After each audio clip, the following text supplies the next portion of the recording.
नाशिकच्या सिडको परिसरातील त्रिमूर्ती चौक येथे प्रेम प्रकारातून 7 ते 8 युवकांच्या टोळक्याने एका तरुणावर चॉपर व कोयत्याने निर्गुण हल्ला केल्याची धक्कादायक घटना घडली आहे।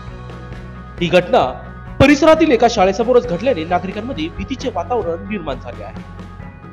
हल्ल्यानंतर पोलिसांनी तात्काळ घटनास्थळी धाव घेतली आणि कारवाईला सुरुवात केली। या प्रकरणी 2 युवकांना अटक करण्यात आली असून उर्वरित आरोपींचा शोध सुरू आहे। संपूर्ण प्रकारचा तपास वरिष्ठ पोलीस निरीक्षक राकेश हांडे यांच्या मार्गदर्शनाखाली सुरू आहे। स्थानिक नागरिकांनी सांगितले की शहरात दिवसेंदिवस गुन्हेगारी प्रवृत्ती वाढत असल्याचे चित्र आहे। सार्वजनिक ठिकाणी अशा प्रकारचे हल्ले घडत असल्यामुळे नागरिकांमध्ये असुरक्षिततेची भावना निर्माण झाली आहे। या प्रकरणी पोलिसांनी कठोर पावले उचलावीत आणि दोषींवर कठोर कारवाई करावी अशी मागणी जोर धरू लागली आहे।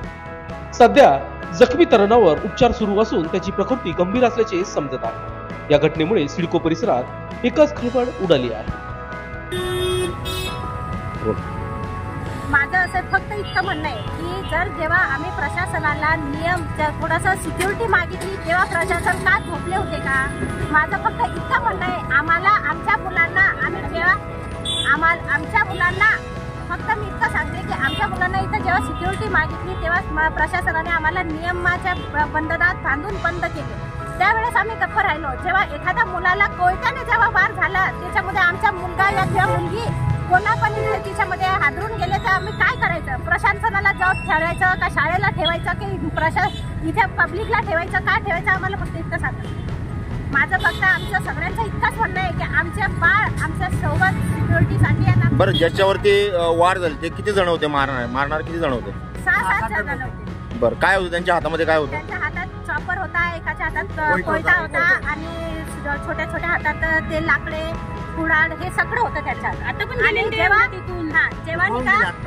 जेव्हा शाळेत सुटायची वेळ होती त्यावेळेसच हे सगळं घडलेलं आहे। सर्व आहे ना आपण मुलं असे मोठे नाशिक मध्ये असाही पोलिसांचा धाक राहिलाच नाहीये। आणि प्रशासन काय करतो? फक्त 2 दिवस आम्हाला सिक्युरिटी देणार, फक्त 2 दिवस। 2 दिवस झालेच ॲज इट इज तिथं जसे होते तसेच राहतात। गाडीमध्ये हत्यार सरांना भेटलेले चाकू होता, तो सरांना आम्ही दाखवलेला आहे आणि त्यांना आम्ही मुद्दामून आणून ठेवलं होतं। बाकीचे आहे ते पळून गेले आणि हे चांगलं नाही। आता इथं लहान पोरं एवढे, आम्ही शाळा एवढी चांगली, इथं मार्केट आहे, शाळा आहे, हे सर्व लक्ष द्यायला पाहिजे। लेडीज येतात आता, मुली येतात आता, काय करायचं मुलींनी लेडीजनी सांगा?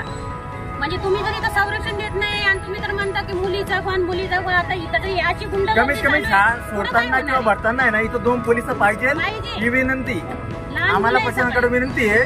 2 पोलिस, एक जेंट्स आणि एक लेडीज हे तरी पाहिजे। आमची फक्त प्रशासनाला एकच निवेदन आहे, जर 2 दिवसामध्ये आम्हाला इथं पोलीस सिक्युरिटी प्लस अवजड वाहनांना इथं प्रवेश नकोच पाहिजे आम्हाला। जर हे सगळं आम्हाला नाही भेटलं तर आमच्या पूर्ण शाळेचे पॅरेंट्स आपल्या इथं धोरण करू आणि सगळ्यांना निका मोर्चाच्या खाली रस्ता बंद करू। कारण की आमचा निका आजचे प्रश्न नाही आहेत, किती 6-7 वर्षापासून आम्ही हे धोरण चालवत आलोय। ज्यांना पकडलं त्यांची धिंड काढलीच पाहिजे, पूर्ण एरियात काढली पाहिजे। पेपरमध्ये छापा, धिंड काढलेली पेपरमध्ये येऊ द्या मला। परत ते तोंड दाखवणार लोकशाही न्यूजसाठी विशेष प्रतिनिधी सिडको।